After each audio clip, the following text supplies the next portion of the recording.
Ao regressarem, os apóstolos relataram a Jesus tudo o que tinha feito, e levando-os consigo, retirou-se à parte para uma cidade chamada Betsaida. Mas as multidões, ao saber que seguiram-no, acolhendo-as, falava-lhes a respeito do reino de Deus e socorria os que tinham necessidade de cura. Mas o dia começava a declinar. Então se aproximaram os 12 e disseram: despede a multidão, para que, indo às aldeias e campos circunvizinhos, se hospedem e achem alimento, pois estamos aqui em lugar deserto. Ele, porém, lhe disse: dai-lhe-vos mesmo de comer. Responderam eles: não temos mais do que 5 pães e 2 peixes. Salvo se nós mesmos formos comprar comida para todo este povo, porque estavam ali cerca de 5.000 homens. Então disse aos seus discípulos: fazei-os assentar em grupo de 50. Eles atenderam, acomodando a todos, e tomando os 5 pães e os 2 peixes, erguendo os olhos para os céus, os abençoou, partiu e deu aos discípulos para que os distribuíssem entre o povo. Todos comeram e se fartaram. Dos pedaços que ainda sobrejaram, foram recolhidos 12 cestos.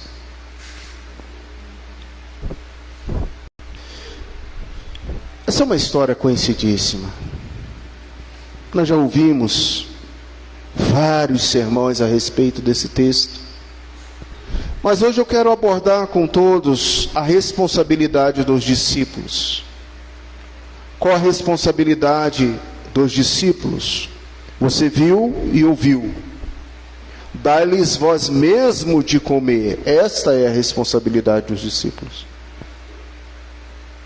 Porque, meus irmãos, quem é que alimenta? Quem é que alimenta? É Jesus.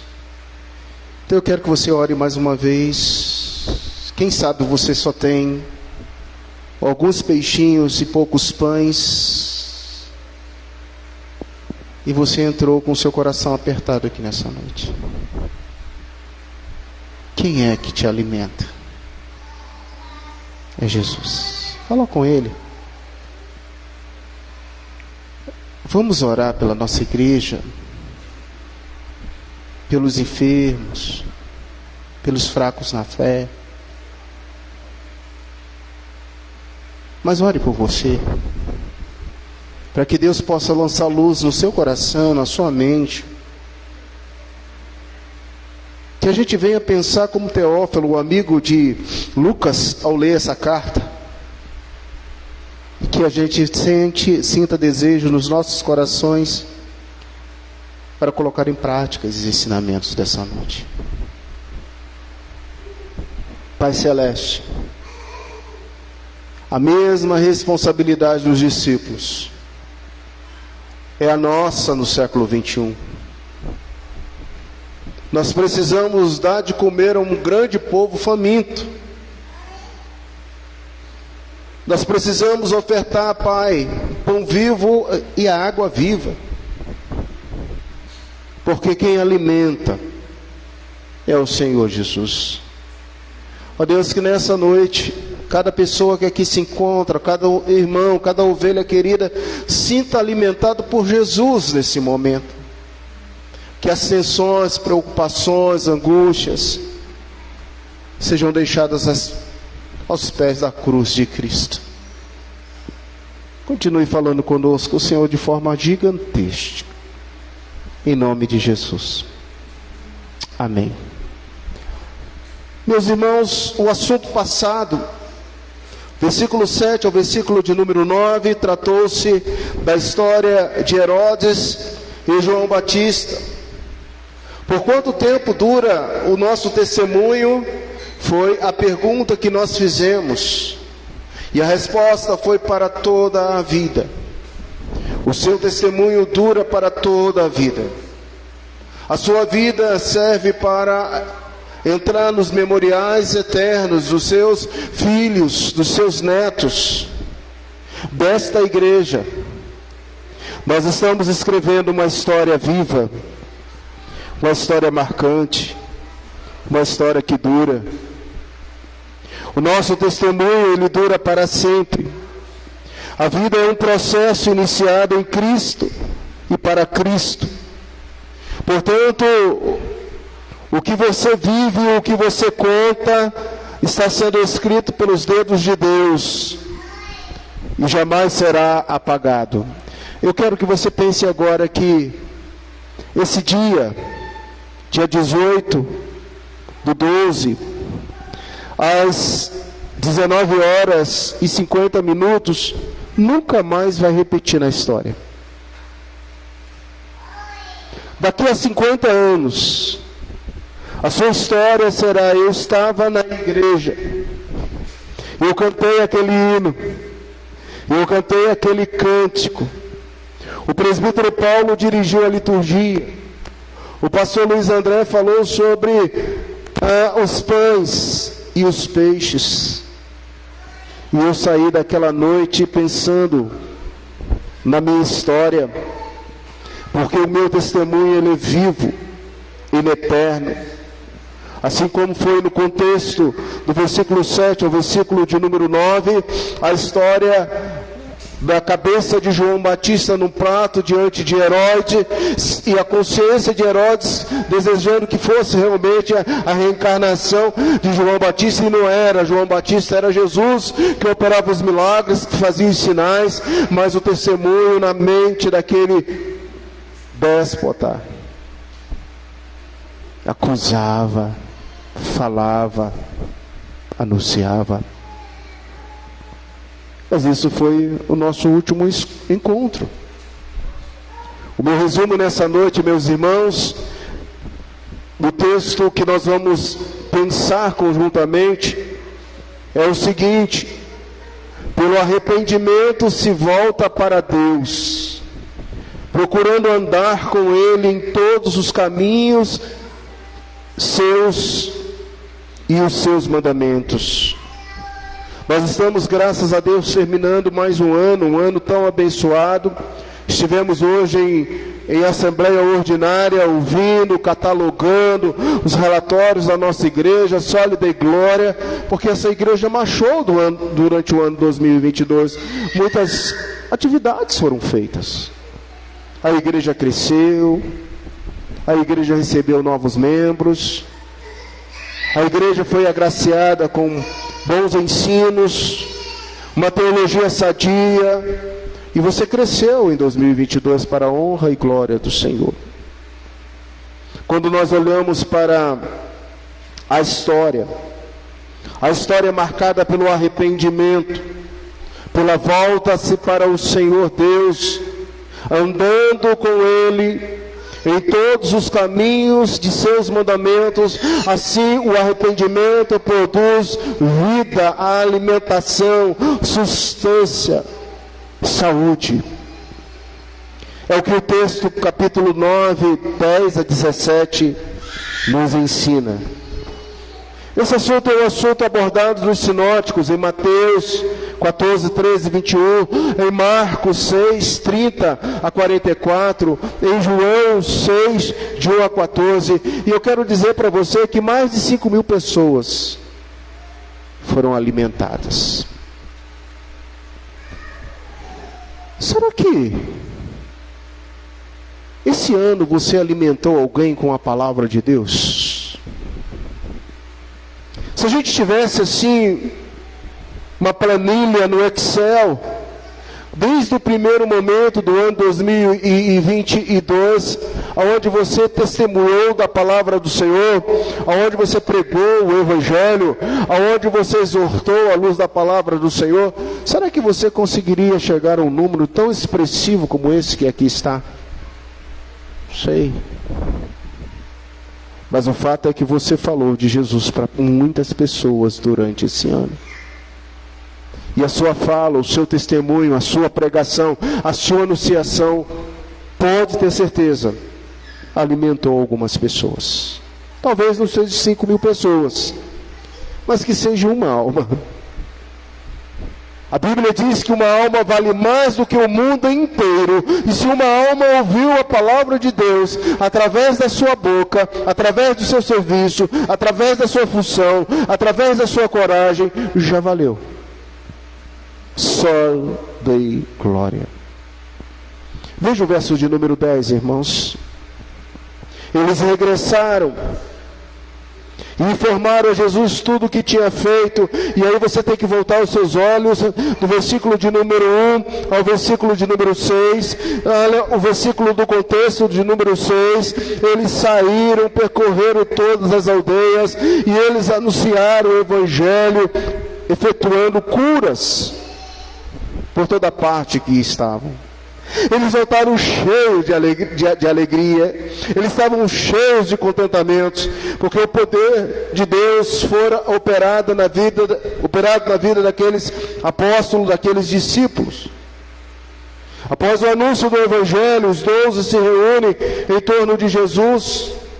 E você pode imaginar Pedro, você pode imaginar João, você pode imaginar Tiago conversando com Jesus. Jesus, nós expulsamos demônios, nós curamos em teu nome, nós profetizamos, vidas foram salvas. E Jesus olhando para aqueles homens ali, pensando, que coisa, vocês estão anunciando a palavra, o reino, aqui também em 6:13, 17:5, 22:14, 24:10, Lucas relata que esses homens futuramente seriam apóstolos cheios do Espírito Santo, seriam embaixadores comissionados para levar a palavra do Senhor, para pregar, para curar, para libertar pessoas endemoniadas.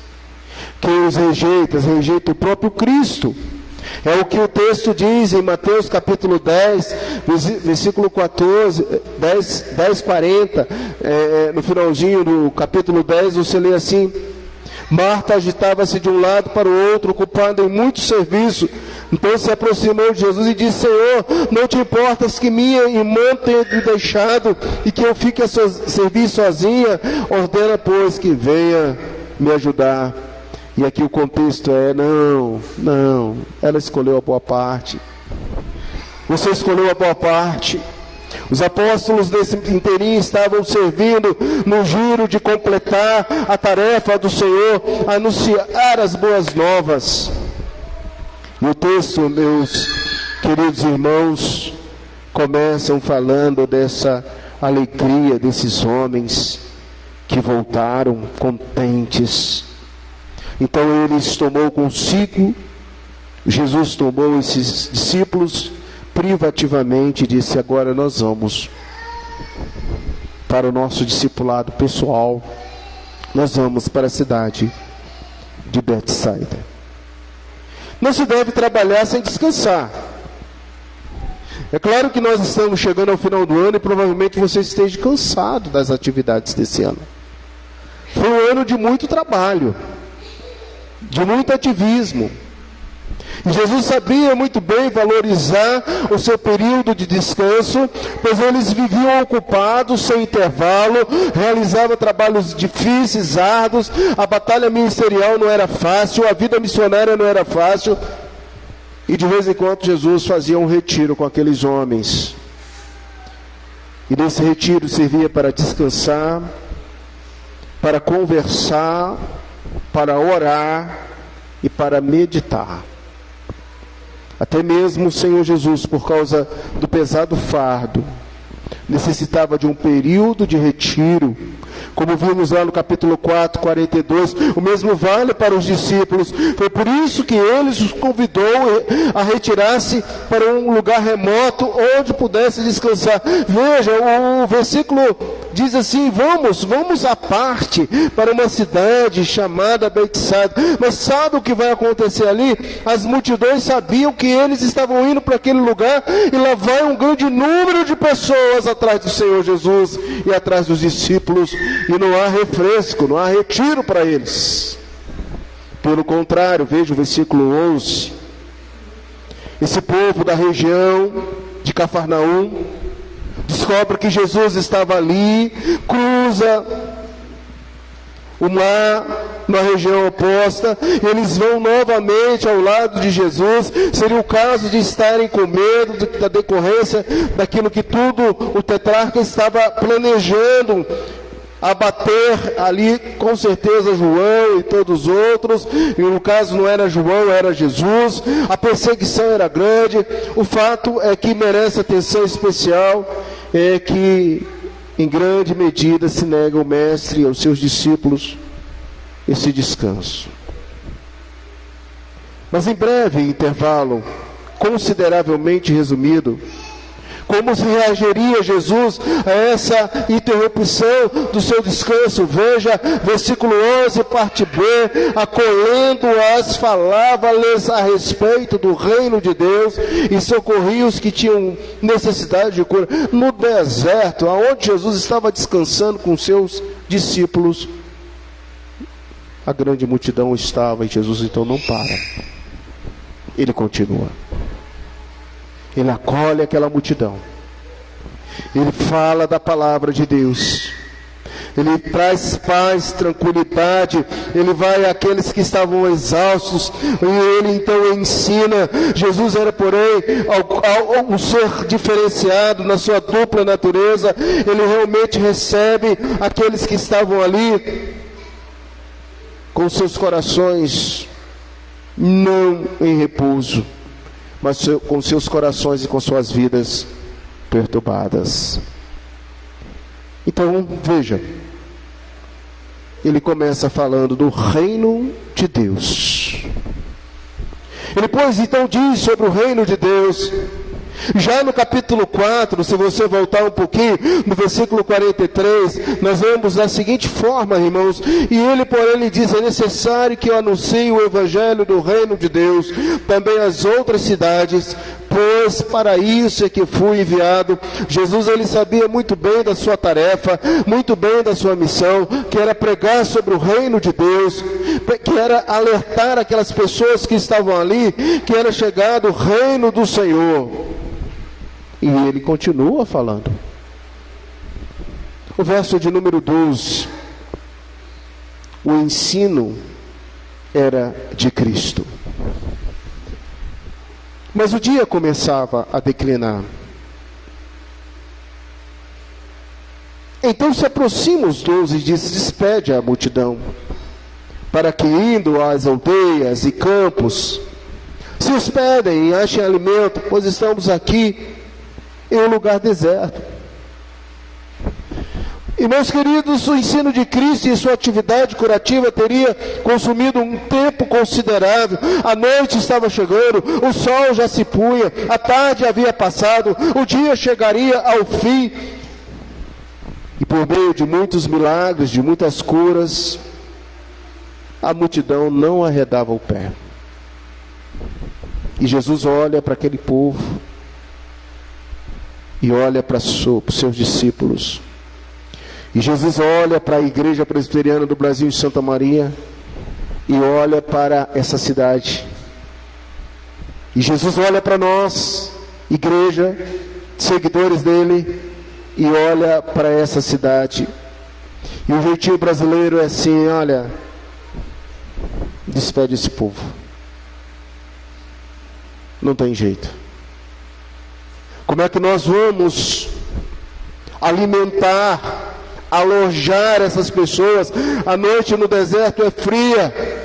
Durante o dia, muito calor, mas durante a noite, muito frio. Mas até esse momento, ninguém se move, ninguém quer deixar Jesus. O ensino é de Jesus, a doutrina é de Jesus, a cura está nas mãos de Jesus, o livramento está nas mãos de Jesus, a esperança está em Jesus, o reino de Deus é anunciado pelo próprio Filho de Deus. Então, para onde nós vamos? Mas os discípulos que andavam com Jesus teve uma brilhante ideia: mande embora esse povo.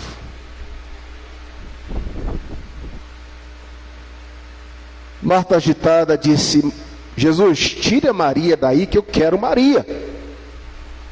Eu preciso preciso dela me ajudando nos afazeres da casa. Jesus, expulse Maria daí. E agora vem os discípulos e dizem: Jesus, mande embora essa massa.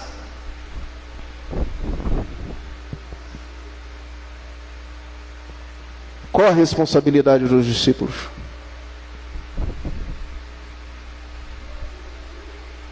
Quantas vezes esse ano você teve essa brilhante ideia? Pau que nasce torto não tem jeito, é infeliz. Não vou pregar, não vou falar, não vou orar, não vou gastar meu tempo, não vou alimentá-lo. Eu estou com Jesus. Eu ando com Jesus.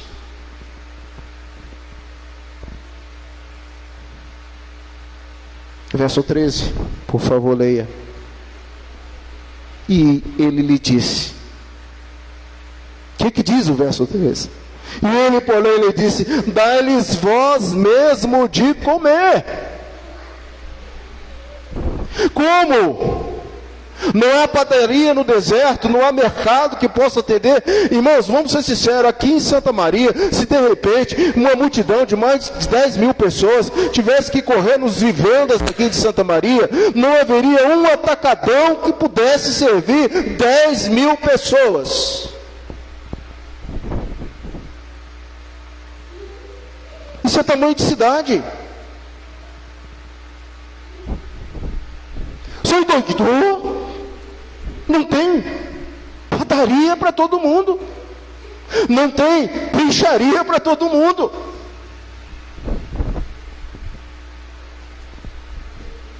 Meu irmão, eu sei que você já conectou esse texto ao lado espiritual. É claro que é um milagre da comida. Para Jesus a comida não era nada. Mas a nossa responsabilidade hoje não é encher a boca das pessoas de pão perecível. Mas a nossa responsabilidade hoje é encher o coração das pessoas com pão vivo, com alimento vivo, espiritual, que vai matar a fome da existência, que vai matar a sede das drogas, do alcoolismo, da vida fútil, perdida, vazia. E você pode dar isso para as pessoas.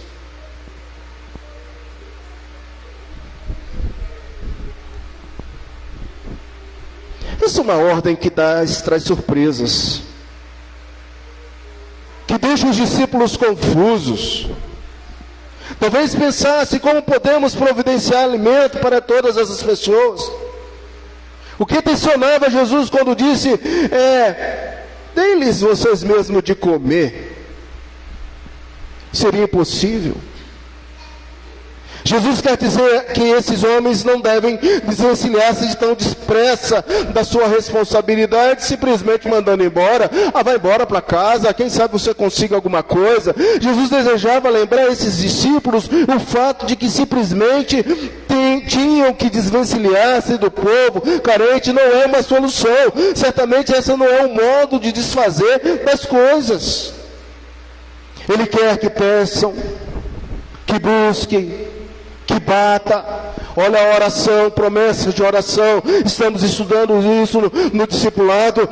Outros termos reivindicam essas promessas divinas.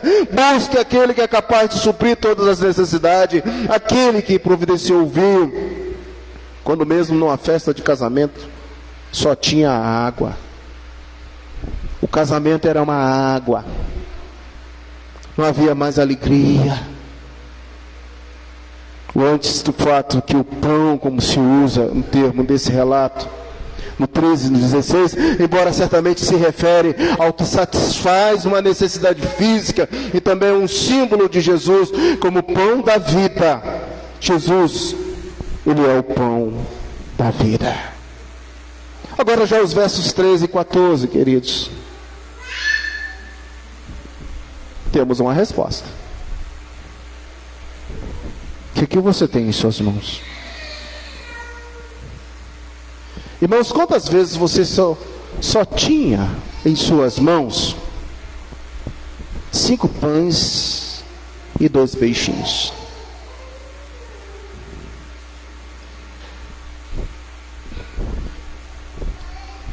Lembro uma vez que eu estava revitalizando a igreja do Lago Azul. E aqui em Santa Maria, eu morava em Santa Maria,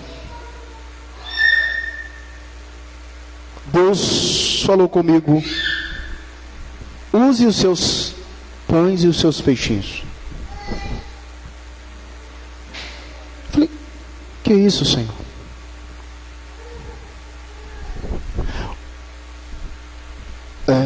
Você vai fazer bolo. Você vai vender bolo. E Deus toca no coração do diácono lá no Lago Azul para dizer que era ele nesse negócio. E o Anderson vem do Lago Azul e ele vem à minha casa aqui e ele traz a batedeira, ele traz umas flores. Falou assim: essa noite Deus me visitou e falou assim: eu quero para eu te ensinar a fazer bolo. Falei: bom, você veio me ensinar, me ensina então.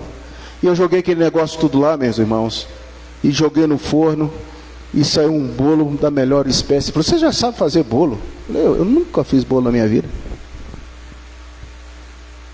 5 pães e 2 peixinhos.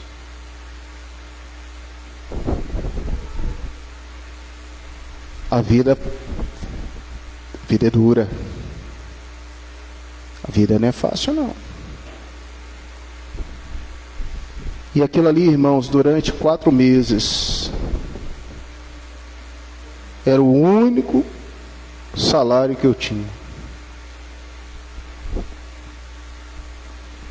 E Deus me tira da venda de bolo, me coloca para ser professor de filosofia e sociologia no Expoente. Ele fala assim: agora, meu filho, o seu peixe e o seu pão agora vai ser sala de aula. Eu o quê? Dar aula para meninos? E foram 2 anos e meio dando aula ali no Expoente. E Deus abençoando. O que você tem nas suas mãos? O que você tem nas suas mãos? Eles responderam isso. Segundo João capítulo 6, 8 a 9, a André que transmitia a informação: aqui está um moço que tem 5 pães de cevada e 2 peixinhos, no meio de uma multidão. Um jovenzinho, um adolescente tinha sido precavido, e esse adolescente, como da idade do Pedro, não sabia que ia alimentar uma grande multidão. Ele foi precavido, ele tinha ali poucos alimentos.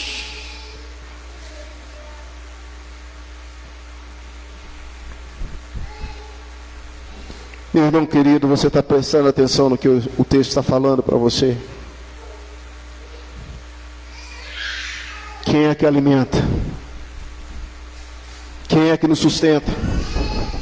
Quem é que dá ideia? Quem é o Jeová Jireh? É Jesus. É Ele que alimenta, mas Ele diz assim: o que tens em suas mãos, o que tens. Eles procuraram e encontraram um adolescente que tinha ali o seu farnelzinho, e através disso diz o texto: mas o que é isso para tanto? E todos pensavam como André: oh André, isso não é nada mesmo. Todos se uniram em chamar a atenção de Cristo para que considerasse uma quantidade irrisória diante de uma grande multidão, perto cerca de mais de 5 mil homens. O que você tem nas suas mãos? O problema com esses discípulos é que eles tinham concentrado a atenção na grande multidão faminta. Sabe qual é o nosso problema? É que a gente se concentra a nossa atenção no problema que estamos passando. Eu não sei fazer bolo, pastor. Eu não sei dar aula, nunca dei aula na minha vida. Você se concentra na sua dificuldade, na sua luta, e você se esquece daquele que tem o poder. Eles esqueceram de Jesus, do seu poder, do seu amor. Eles se esqueceram da parte que era injustificável, que era: Ele tem todo o poder nos céus e na terra, e Ele pode fazer. Deixa eu falar algo para você nessa noite. Jesus pode manifestar o seu poder na sua vida nessa noite. Seja qual for a luta que você estiver passando, creia. Todo coração, todo entendimento. Veja o versículo 11, parte B desse texto. Jesus acolheu aquela grande multidão.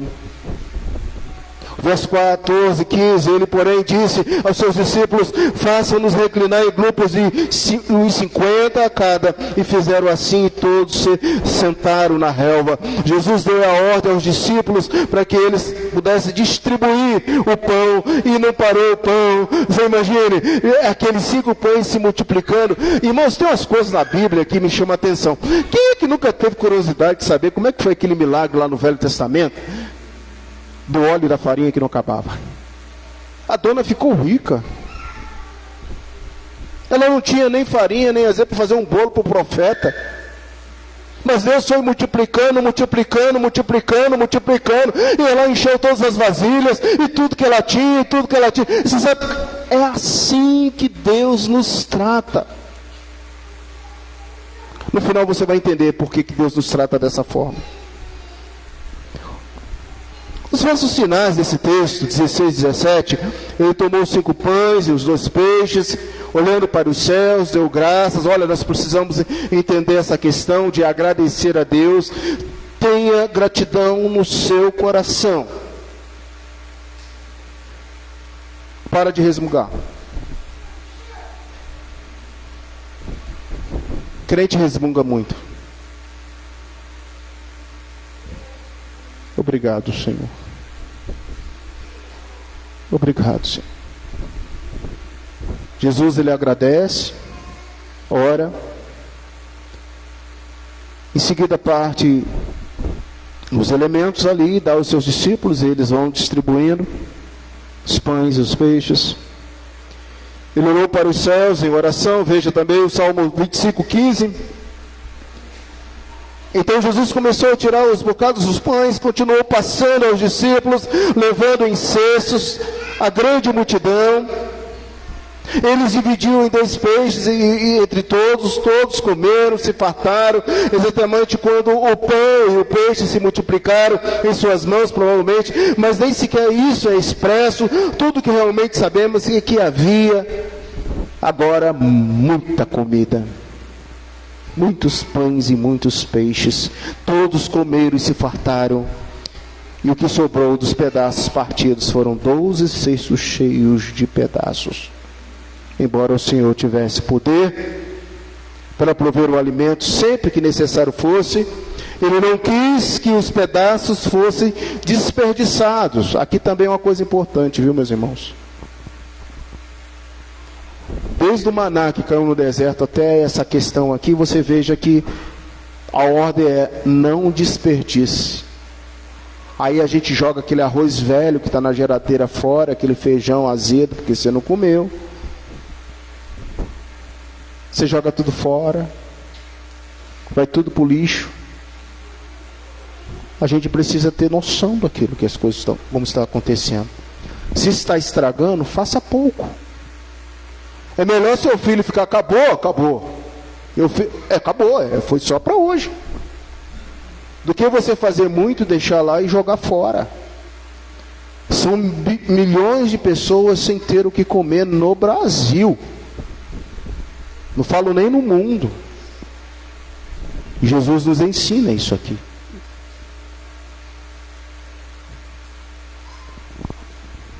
Eu quero terminar a nossa reflexão abordando rapidamente, queridos, um ponto da Confissão de Fé de Westminster, que resume o nosso entendimento nessa noite. Pelo arrependimento, nós podemos observar que os nossos pecados são deixados de lado, retornamos para Deus, intencionamos a procurar a andar com Ele em todos os seus caminhos e os seus mandamentos. O que Jesus está ensinando aos seus discípulos é o seguinte: lance a sua ação sobre a minha palavra, obedeça o que eu estou dizendo, supre essa grande multidão. Mas como? Não tem pão, não tem peixe, não tem padaria, não tem mercado. Ezequiel capítulo 18, 30 e 31 diz: portanto eu vos julgarei a cada um segundo os seus caminhos. Ó casa de Israel, diz o Senhor Deus, convertei-vos e desviai-vos de todas as vossas transgressões, iniquidades não vos servirá de tropeço. Lançai de vós todas as vossas transgressões, como transgrediste, e criai em vós coração novo, espírito novo, pois quer morreis. Ó casa de Israel. Então aqui o profeta diz assim: cria um coração novo, coração puro, arrependa-te. Sabe de uma coisa, irmãos, nós precisamos olhar para as nossas fraquezas, como aqueles discípulos olharam lá e disseram: não, só Jesus mesmo para fazer essa multiplicação. Eu posso ver aqueles discípulos saindo do deserto, flutuando, confiando cada vez mais no Senhor. Como você venceu a sua aprovação depois da intervenção de Jesus? Você saiu forte, você saiu crente, você saiu glorificando ao Senhor, mas com o passar do tempo, voltou toda a água de novo.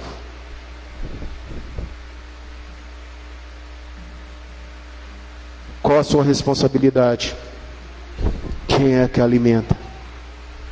Salmo 51, versículo 4: pequei contra ti somente, e fiz o que é mal perante os teus olhos, de maneira que serás tido por justo no teu falar e puro no teu julgar.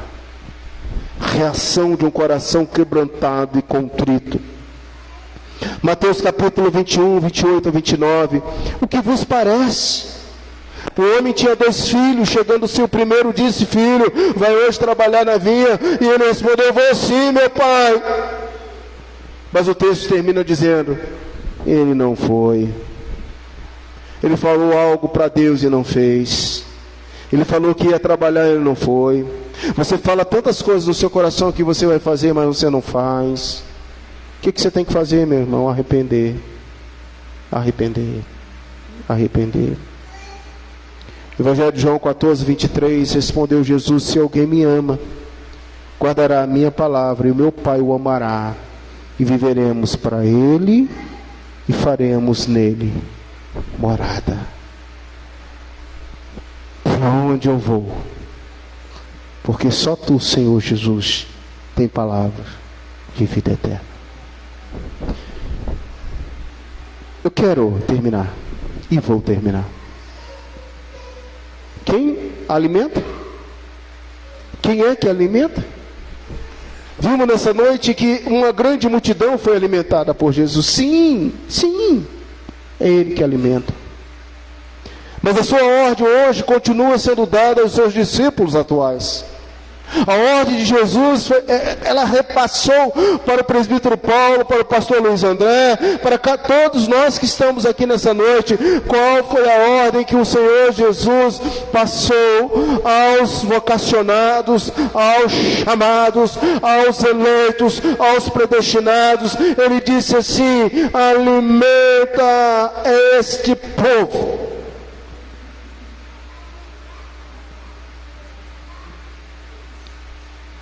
Você foi chamado para alimentar esse povo. Alimentar de que forma, pastor? Alimentar uma multidão faminta? Faminta de quê? Da palavra de Deus. Alimentar uma multidão faminta de quê? De esperança. Alimentar uma multidão faminta de quê? De agapetós, de amor. Você tem que ter consciência que o cumprir a ordem de Jesus é uma questão prioritária. pois Ele mesmo é que vai alimentar com um pão vivo e descedentar com água viva e nutrir a alma faminta e sedenta de Deus. Não espere que Ele vai vir fazer o trabalho que eu tenho que fazer. Meus queridos irmãos, presbiteriano muitas vezes acha que vai cair dos céus as coisas. Preste atenção, nós estamos terminando o ano. Nada cai dos céus. Deus, Ele abre a porta, Ele dá o recurso, Ele dá a sabedoria, Ele dá o caminho, mas faça vocês.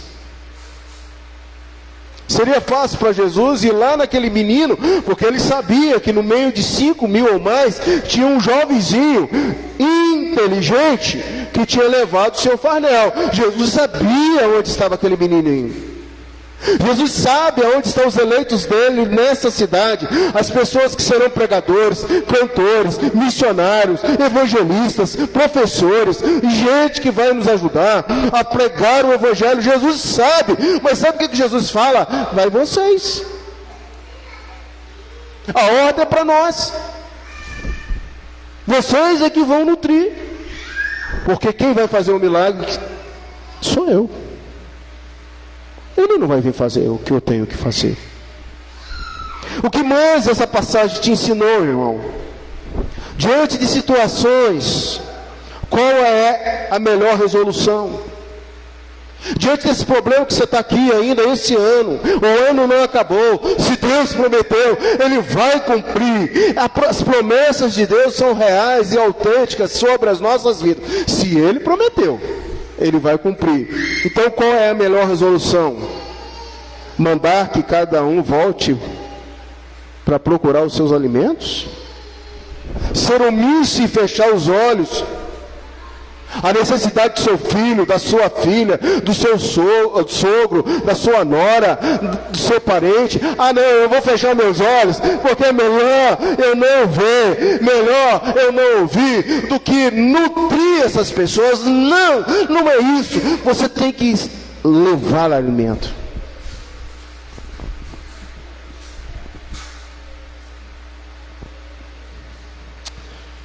Para os discípulos o mais fácil era despedi-las, mas para Jesus, Ele disse: é vocês que vão dar de comer a essas pessoas. Eu quero levantar duas palavrinhas aqui para a gente ir fechando. Podemos pensar na liberdade cristã. O crente, ele é livre. Conhecereis a verdade vos libertará. Você tem liberdade cristã. Posso todas as coisas naquele que me fortalece. Por um lado você tem a liberdade cristã, por outro lado você tem a responsabilidade cristã. Qual é a tua liberdade? Você pode qualquer coisa? Você pode fazer qualquer coisa?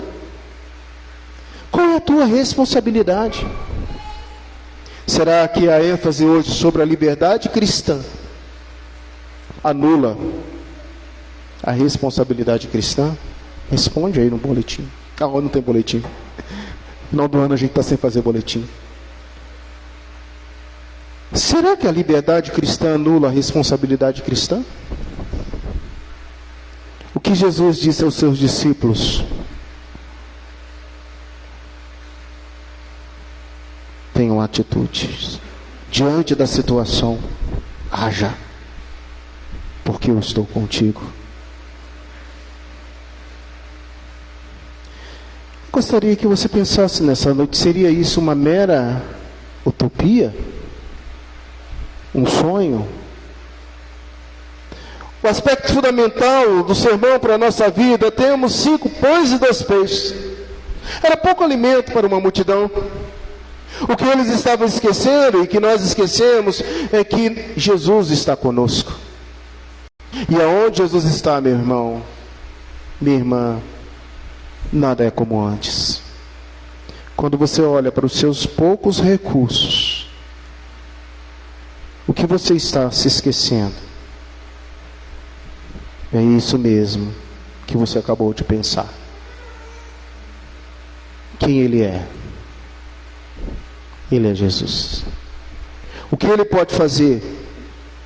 Ele pode fazer o que você não pode fazer. Amém? Vamos ficar em pé e vamos orar para a gente ir embora.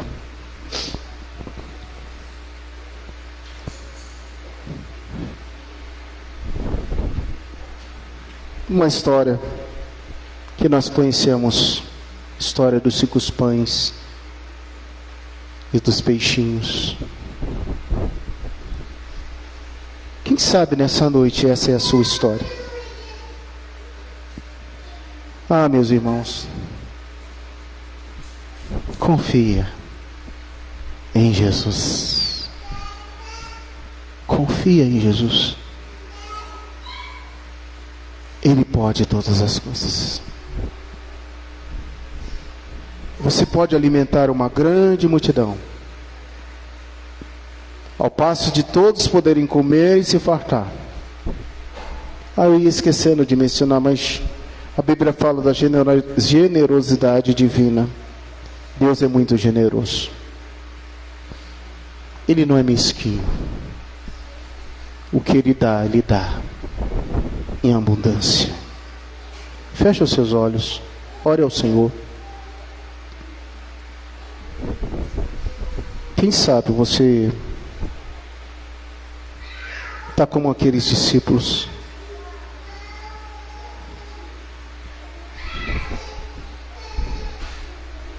Está desempregado, está desempregada. Está passando por lutas, está perplexos. Nós aprendemos que algumas palavras a gente não deve falar mais. Então não diga que você está angustiado. Isso não é coisa de cristão. Você não está angustiado, nem angustiada. Você pode estar passando por lutas, tribulações, há perplexidade no seu coração. Mas nessa noite eu convido você a deixar os pés de Jesus. Descansa o Senhor Jesus. Ele multiplica o pouco recurso. O teu pouco recurso, Ele vai multiplicar nessa noite. Creia. Você pode orar ao Senhor. Pode falar com Ele. Senhor Jesus, eu creio. Eu creio.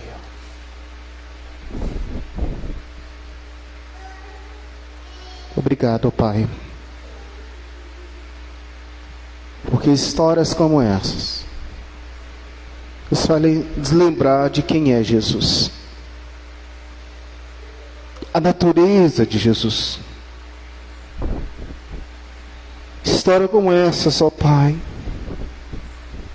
nos faz lembrar da grandeza, do amor, da generosidade do Pai. História como essa nos faz lembrar de missões, de satisfazer o povo que não tem o pão vivo, a água viva, que não tem esperança, que não tem amor. Ó Deus, seja com cada família aqui nessa noite. Ó Pai, que os seus filhos, seus netos sejam alcançados pela Tua graça. E que o desespero que latente bate no coração dessas pessoas sejam tratadas, ó Deus, pela Tua palavra. Agora, Senhor, coloco diante de Ti as minhas ovelhas, as Tuas ovelhas, Jesus, que se encontram nessa noite. O Senhor sonda mentes e corações e sabe de todas as coisas. Que o meu irmão, que a minha irmã olhe para o autor e o consumador da fé e diante deles ofereça os recursos escassos, porque esses recursos serão bênçãos para a vida de cada um que aqui se encontra. Agora, Igreja do Senhor Jesus, tenha paz. Ide em paz. Que a graça do Senhor Jesus, o amor de Deus e a consolação do Espírito Santo esteja sobre todos nós, desde agora e para sempre.